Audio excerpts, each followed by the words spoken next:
Welcome back to our channel. Have you ever wondered about the hidden stories behind some of the most influential figures in the Bible? Today we're diving into the captivating legacy of Ishmael, the son of Abraham, the father of 12 powerful tribes, and the ancestor of a vast and diverse people. But who were these tribes? Where are their descendants today? And what is the spiritual significance of Ishmael's story in our lives? In this video, we'll uncover the answers to these questions, exploring ancient prophecies, historical evidence, and the profound impact that Ishmael's descendants have had on the world. From the bustling trade routes of the Arabian Peninsula to the deep spiritual lessons that resonate even now, this journey through time is one you won't want to miss. So, stick around until the end as we reveal the fascinating connections between the past and present. If you enjoy discovering hidden biblical truths and deepening your understanding of God's Word, make sure to give this video a thumbs up, subscribe to our channel, and hit the notification bell so you never miss an update. And don't forget to share your thoughts in the comments below. We'd love to hear from you. Share this video with your friends and family to spread the knowledge and support us as we continue bringing you content that enlightens and inspires. Let's get started on this incredible journey into the legacy of Ishmael. Let's start at the beginning of Ishmael's birth and God's promise. Ishmael was the firstborn son of Abraham, born to Hagar, Sarah's Egyptian maidservant. His birth is recorded in Genesis, chapter 16, verse 15. So Hagar bore Abram a son, and Abram named his son, whom Hagar bore, Ishmael. To fully grasp the significance of Ishmael's birth, we must look at the context surrounding it. Abraham and Sarah were given a divine promise by God that they would have a son, through whom God's covenant would be established. However, as years passed and Sarah remained barren, she grew desperate. In Genesis chapter 16 verses 1 to 2, Sarah proposed a solution to Abraham. Now Sarai, Abram's wife, had borne him no children, and she had an Egyptian maidservant whose name was Hagar. So Sarai said to Abram, "See now, the Lord has restrained me from bearing children. Please go into my maid, perhaps I shall obtain children by her." And Abram heeded the voice of Sarai. This decision led to the birth of Ishmael, but it also created tension within the household. As soon as Hagar became pregnant, the relationship between her and Sarah became strained, and Hagar fled into the wilderness. It's here, in the wilderness, that we encounter a profound moment of divine intervention. The angel of the Lord found Hagar by a spring of water in the desert and spoke to her, making a promise that would shape Ishmael's future. And the angel of the Lord said to her, "Behold, you are with child, and you shall bear a son. You shall call his name Ishmael, because the Lord has heard your affliction. He shall be a wild man. His hand shall be against every man, and every man's hand against him, and he shall dwell in the presence of all his brethren." Genesis chapter 16 verses 11 to 12. The name Ishmael itself is significant. It means God hears.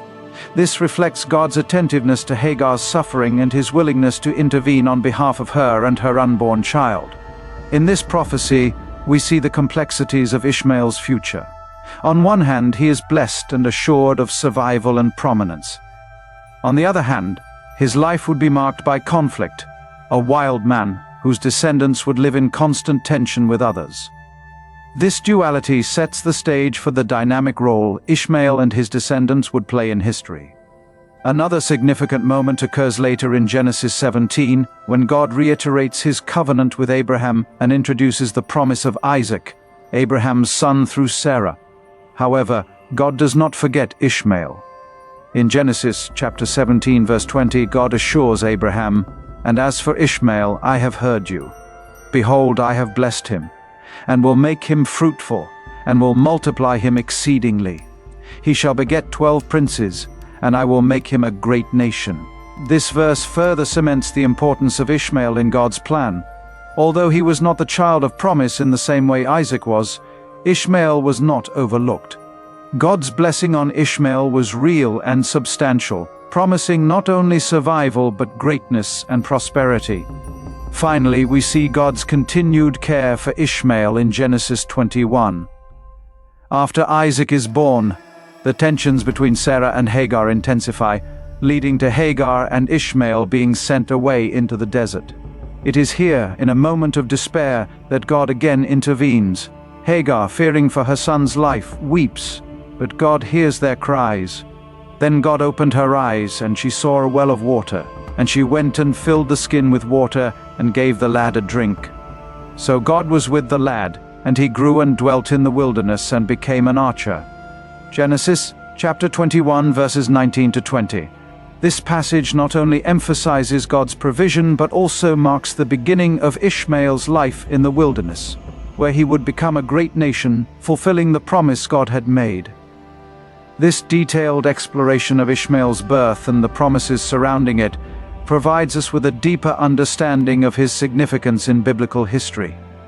Despite the circumstances of his birth, Ishmael was destined for greatness, and his legacy would continue through the 12 tribes that would descend from him.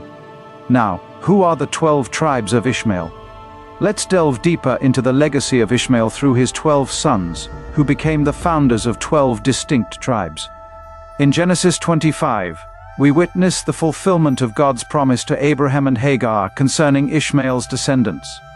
These are the names of the sons of Ishmael by their names according to their generations. The firstborn of Ishmael, Nebajoth, then Kedar, Adbeel, Mibsam, Mishma, Duma, Massa, Hadar, Tema, Jetur, Naphish, and Kedema. These were the sons of Ishmael, and these were their names by their towns and their settlements. 12 princes according to their nations.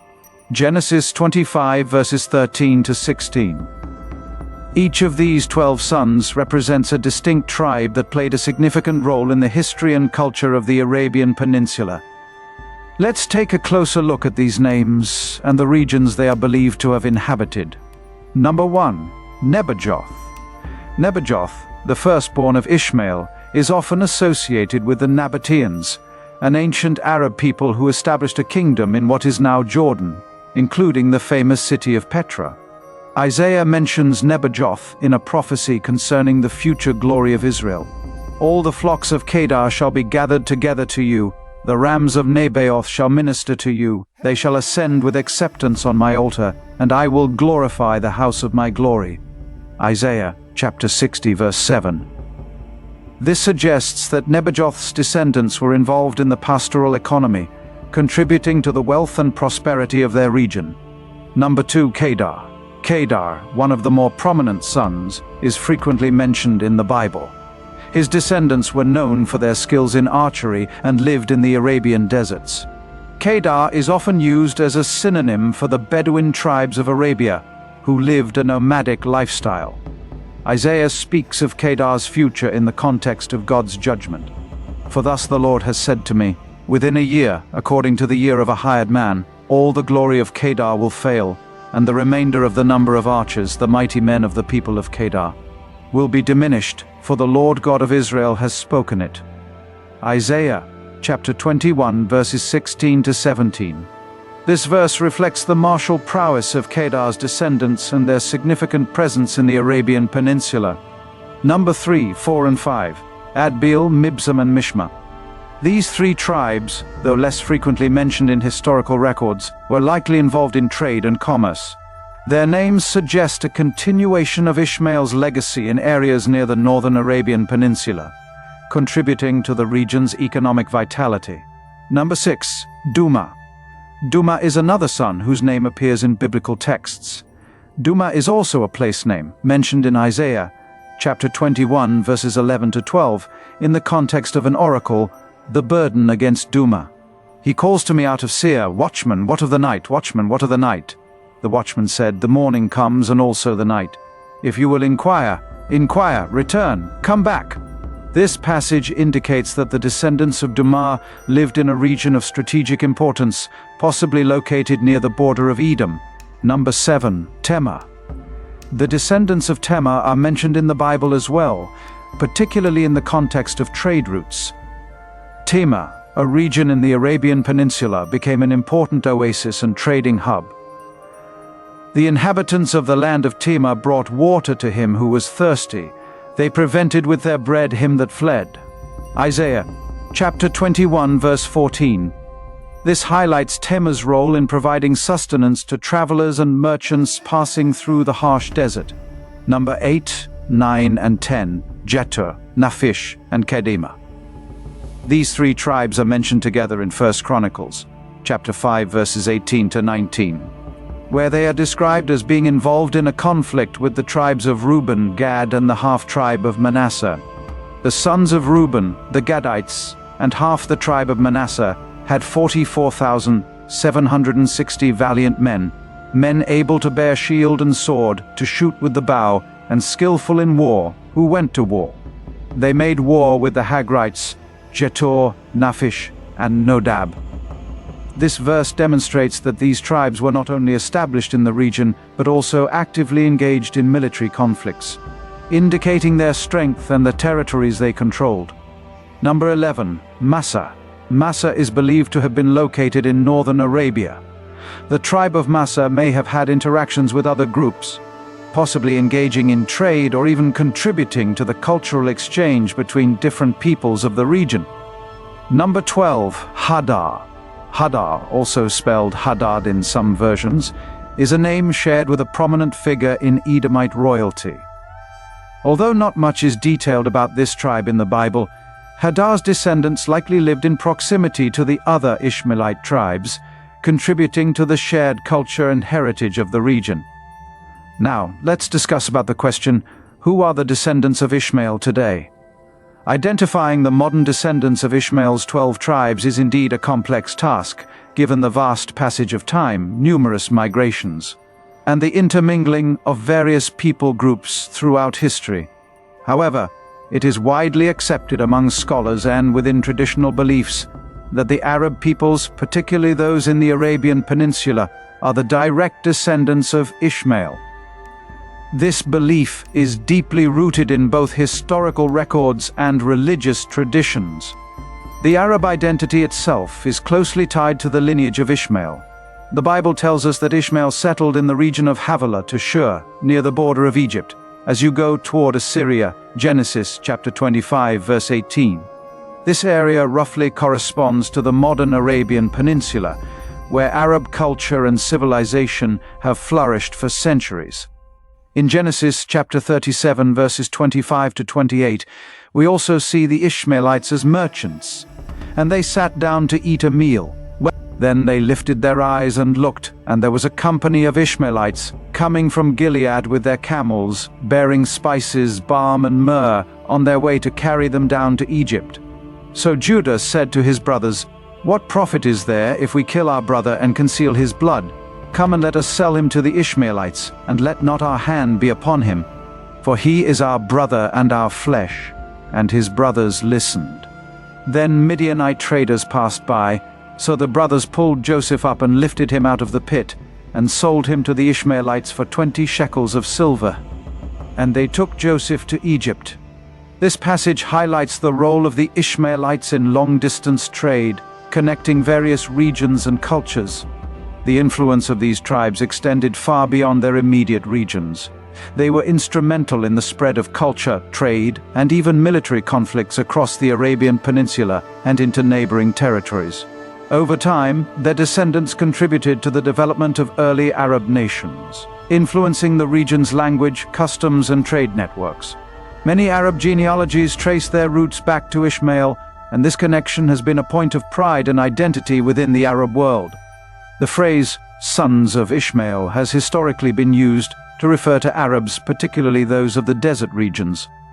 The continuity of this identity is a testament to the enduring legacy of Ishmael's descendants. Among the groups often associated with Ishmael's descendants are the Bedouin tribes. These nomadic peoples have traditionally roamed the deserts of Saudi Arabia, Jordan, Syria, and other parts of the Middle East.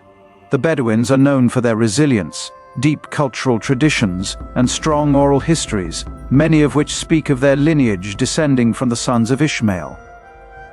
Although direct genealogical links are difficult to establish after thousands of years, the cultural and historical continuity within these tribes suggests a strong connection to Ishmael's lineage.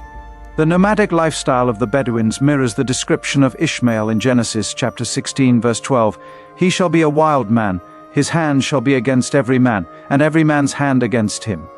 And he shall dwell in the presence of all his brethren. This prophecy highlights Ishmael's independent and resilient nature, traits that have been preserved in the Bedouin way of life over the centuries.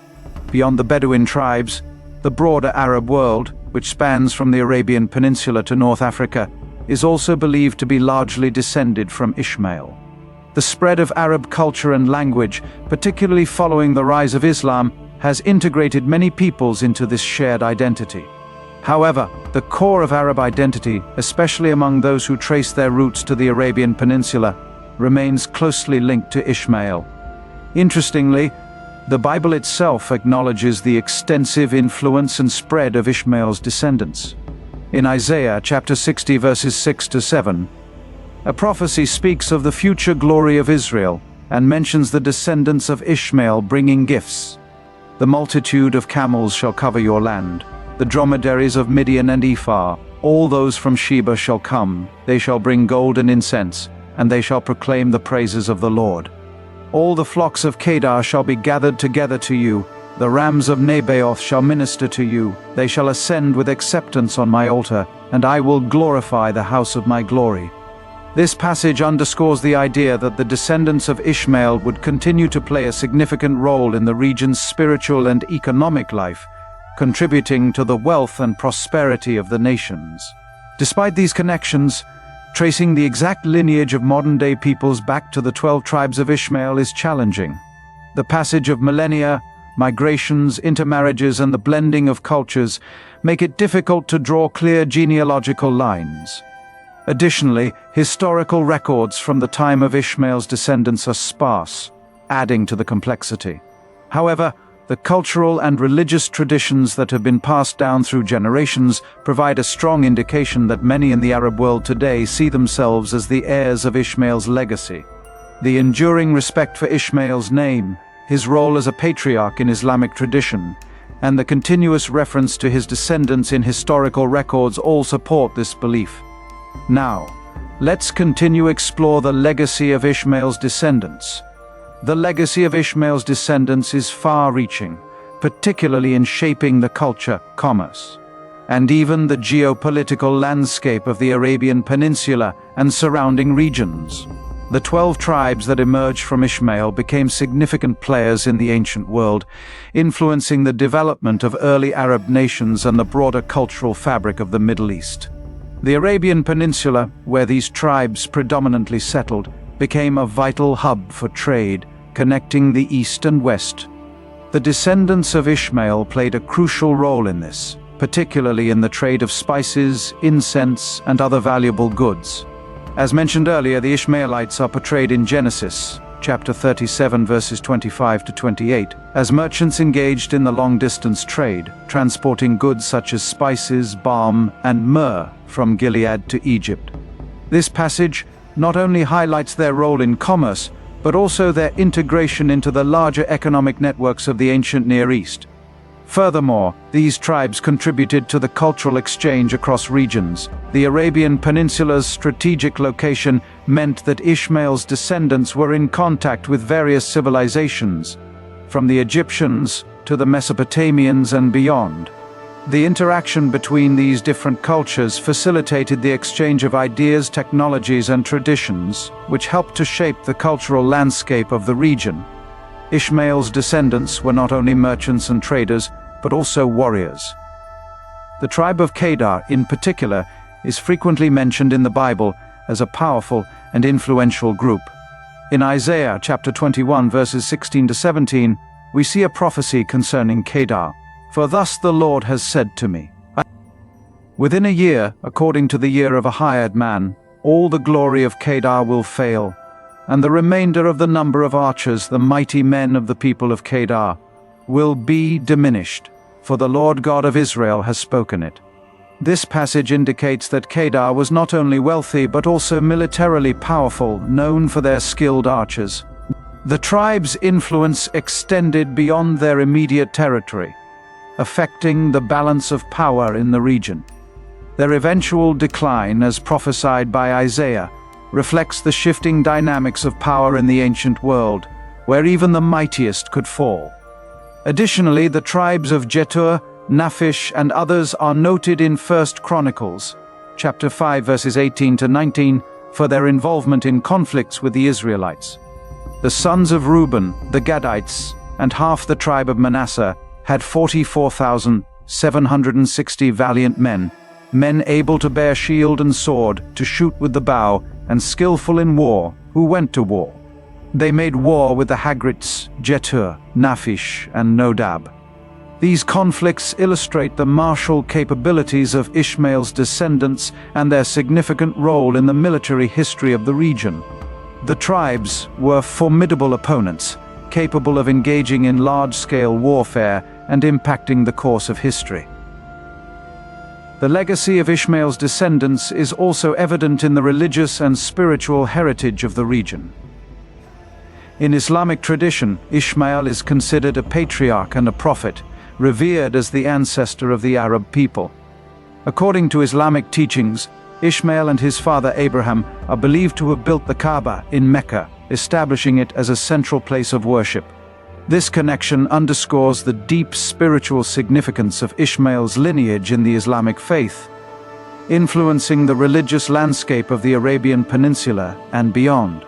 The Bible also reflects on the spiritual implications of Ishmael's legacy. In Galatians, chapter 4, verses 22 to 31. The Apostle Paul uses the story of Ishmael and Isaac to illustrate the difference between the Old Covenant represented by Ishmael and the New Covenant represented by Isaac. This allegory emphasizes the broader spiritual significance of Ishmael's descendants in the context of God's redemptive plan for humanity. As time progressed, the descendants of Ishmael became integral to the formation of early Arab nations. The tribes spread across the Arabian Peninsula, influencing the development of language, culture, and social structures. The genealogies and histories of many Arab tribes trace their origins back to Ishmael, cementing his place as a foundational figure in the history of the region. The interaction between Ishmael's descendants and other civilizations also played a role in shaping the early Arab identity. Through trade, conflict, and cultural exchange, the tribes contributed to the development of what would become the Arab world, a region known for its rich cultural heritage, strategic importance, and enduring influence. The legacy of Ishmael's descendants is multifaceted, encompassing cultural, commercial, military, and spiritual dimensions. Their influence on the Arabian Peninsula and the broader region is undeniable, shaping the course of history in ways that continue to resonate today. The tribes of Ishmael not only fulfilled the promise made to Hagar, but also played a crucial role in the development of the early Arab nations, leaving a legacy that has endured for millennia. The legacy of Ishmael's descendants is alive and well in the modern Middle Eastern and North African regions. Whether through direct lineage, cultural heritage, or religious tradition, the impact of Ishmael's 12 tribes continues to resonate today. The Arab world, with its rich history and diverse peoples, stands as a testament to the enduring influence of Ishmael and the fulfillment of God's promises to him. In conclusion, the 12 tribes of Ishmael played a significant role in biblical history and continue to influence the world today.